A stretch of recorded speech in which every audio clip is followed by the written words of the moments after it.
Hey, what's up guys? It's mid-November 2019. I have a brand new Cub Cadet snowblower right here. It's the 2X 30-inch EFI with Intellipower 357cc snowblower. My plan for this video is to take the first couple minutes just to show you how I get this snowblower right here ready for the first snow blowing season, and then I'm going to just give you a quick walk around so you can just get a close-up look of all the cool features. And then the second part of this video, I'm going to put the time down below where that starts. That's going to be my best tips and practices to get your snowblower ready for the upcoming snow season. So if you have a snowblower that's 5 years old or 10 years old or more, these are some things that are going to help you be successful and keeping your driveway cleared. Let's get started. All right, the first thing I wanted to mention, I was thinking I was going to have to add some oil to it, but I did find out that Cub Cadet ships their snowblowers with oil. So I recommend if you have one, just double check to make sure. Maybe different models might have different specifications, but this particular one did have oil in it. I checked it and it's right to the top, so we're good to go. The next thing I had to do was get some fuel for it, so I got some gasoline. I'm running 89 octane in it. I think that's going to be a safe bet. After the first 5 hours, after the initial break-in period, they recommend that you change the oil. After that, you can go several more hours. I'll have to look it up, but I'll put that number down below. So my question for you is, what type of oil do you run in your snowblower? Do you use synthetic or conventional? And then what range? Do you go to 0 or do you start at 5, like 5W30? Please put your answer down below in the comments. And they recommend right here 5W30. Then right there is where you fill the oil. And then when you go to change your oil, it's really simple. You just go around to the back right here. Then right back here is the drain tube. That's where you drain your oil. So pretty simple. So nice feature on this, it has the heated hand grips. Those you'll notice within like the first 30 seconds, these will start heating up. I really like that feature. So this is really easy to start. What they recommend you do is to plug it in overnight for about 12 hours. So you're charging this battery right here. And that battery, what that does is it controls the EFI module. So watch this, when you turn this on, you'll hear it. Sounds like it's pumping fuel through there, getting things warmed up. And now we're ready to start. Right now, if you want to pull start it, you can just go ahead and grab this and start it, or you can plug a drop cord in right there, an extension cord, and then you push that button right there and it'll start. So I just want to clarify, this battery doesn't power the starter. You do have to plug a cord into it. I'm gonna go ahead and pull start. I do want to mention that it's really quite smooth, so it's not like ripping your arm off like an old generator I have. It was really hard to start. And then it often starts on the first pull. I think that's the beauty of the EFI engine. So let's see if it starts on the first pull. And then once it runs a minute, I'm gonna turn the augers on and just show you it moving forward. I'll put it on speed number 3.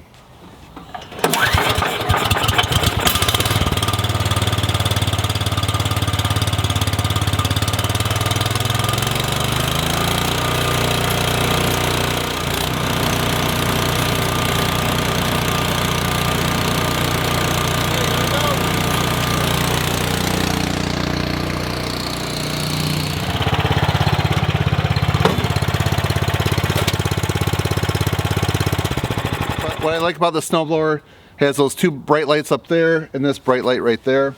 And like most snowblowers, it has a chute cleaner right here, tool right here for getting rid of the jams. Okay, you know winter is on its way because can you hear those geese? They're flying south.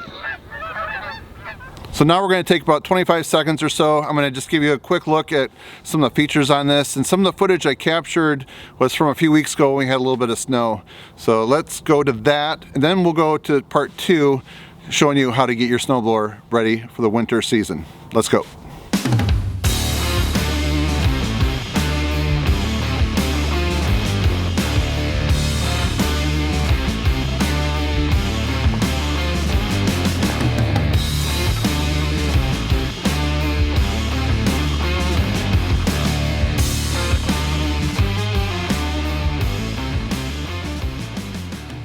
now we're at part 2 of the video where I'm going to show you some of the best practices to get your snowblower ready for the winter season. The first tip that's the most important is to make sure your fuel is ready to go. If it's bad fuel, it's been sitting there for a while, then I recommend that you drain it out and put fresh fuel in there. The best practice that I would say from here on out is to start putting stabilizer in it, your fuel. So if you have like Stable right here, or you have Echo, this fuel stabilizer right here, check this out. This keeps fuel fresh for 2 years. I'm not sure how long Stable works, but if you put it in your machine and then fill it up to about 90% at the end of the winter season, you're gonna be good. So what I recommend doing is to fill your tank up to at least about 90% full so you don't have a lot of air in there which collects moisture. And then when you go to start it in the winter, like right now in November, then go ahead and top it off with fresh fuel. I usually put in 89 octane. The issue with fuel having ethanol in it, it will break down over time. If you had like a clear jar of gas, after about 30 days, you'll see the bottom part of that jar that'll separate from the top part. So you're gonna wanna make sure you have the stabilizer in there so it doesn't break down. So my second tip is just to go ahead and change the oil, because that oil has been sitting there for a while and you just wanna put fresh stuff in to keep the engine nice and clean.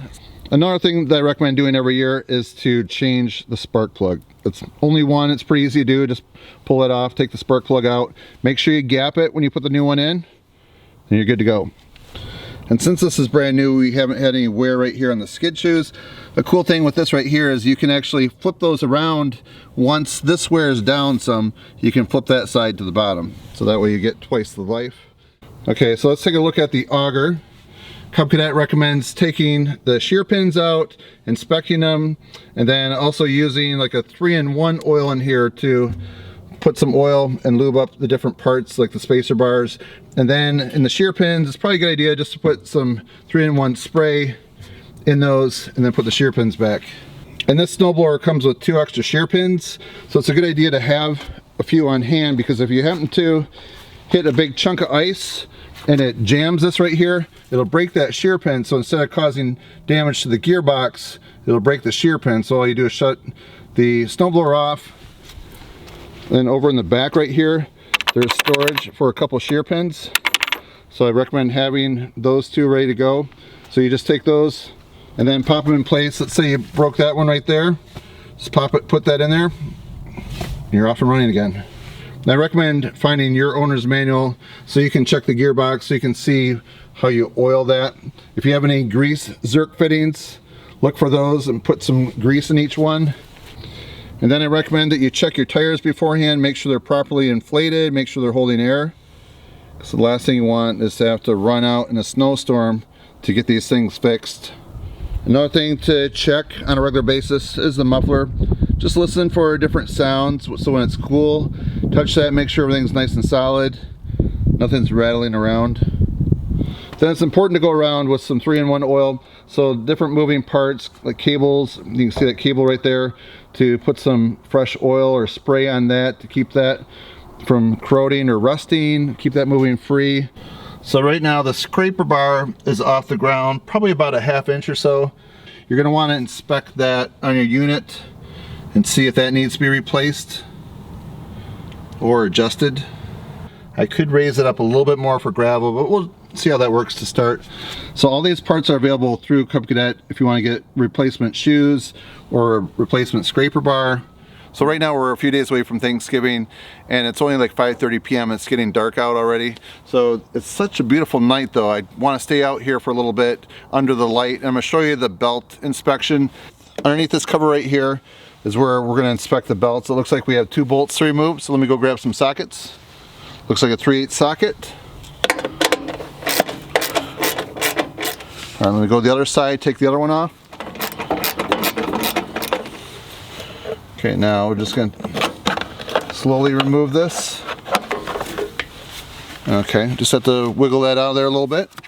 Now we can look at the 2 different belts to inspect them. We're looking for frays or looking for splits or cracks in them. So as long as they look like they're okay, I would just go ahead and leave them in there. So I recommend that you have a replacement belt of each one. So in case something breaks, you're ready to go.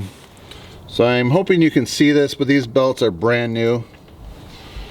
now that it's completely dark outside, we're gonna move this in the garage so we have decent lighting to finish the video up. And then as I'm transitioning there, I'll show you one tip that I have for your driveway. Another worthwhile thing to mention is to get some driveway stakes like this.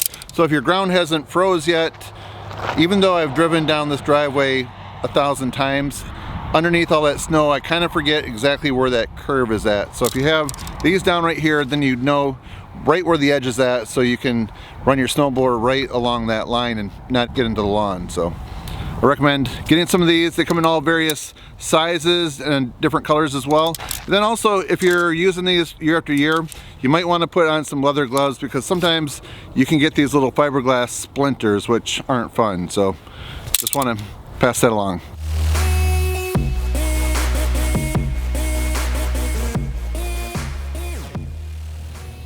If you happen to have a single stage snowblower like this one, you're going to want to check your paddles right there for wear. They're like a rubber paddle on there. So this was just replaced about a year ago, so they're in good shape. And then it also has a shave plate down there as well too. Just make sure that's in good condition. That was recently replaced. Actually, I did that at the same time. So we're in good shape here. So now that we're in the garage, I just have a few more things to mention and you'll be on your way. I did talk earlier about the cables and making sure they had 3-in-1 oil on them, that they're moving freely. But I also want to make sure that you know to adjust them if you need to. If there's slack in them, you're going to want to take the slack out and you'll be good. Then I recommend at the beginning of every season to grease the gear shaft. I'm not going to be able to show you on this one right now because I have a full tank of gas. But what they recommend is to have all the gas run out of this and then take the unit. They recommend that you lift this up and tilt it forward so it lays flat on this right here. So you can just see that everything's back away from that, so you're not going to break the light, you're not going to bend the chute. And then to get access, it's going to be actually underneath here between the two tires. Let me show you in the owner's manual what it looks like. Okay, we're under the lubrication section. I did not mention this, but this is important to know as well. At least once a season, remove both the wheels, clean and coat the axles with a multi-purpose automotive grease before installing the wheels. And then the gear shaft right here, let's move that up. The gear hex shaft should be lubricated at least once a season or after 25 hours of operation. So number one right here, allow the engine to run until it's out of fuel. I mentioned that. Then carefully pivot the unit up and forward so it rests on the auger housing. Then remove the frame cover from the underside of the unit by removing the self-tapping screws to which secures it. That's right there. And then apply a light coating of Bostik regular grade Never Seized to the hex shaft. So you want that to be able to slide back and forth right there. And then when lubricating the hex shaft, be careful not to get any lubrication on the aluminum drive plate or the rubber friction wheel. Doing so will hinder the unit's drive system, wipe off any excess or spilled lubricant. Okay, that wraps up my complete list of all the things I have for you to get your snowblower ready for the upcoming winter season. And then if you want to see this particular snowblower being put to the test in some deep snow, I will have a video coming out pretty soon as we get some snow, which could be this weekend. So keep my fingers crossed. I'm wanting to have some snow. How about you guys? Do you want to have snow this winter? Let me know. And then if you found this video helpful, interesting, or informative, please help support my channel by giving it a thumbs up. Appreciate it, guys. Thanks for watching. See you next time.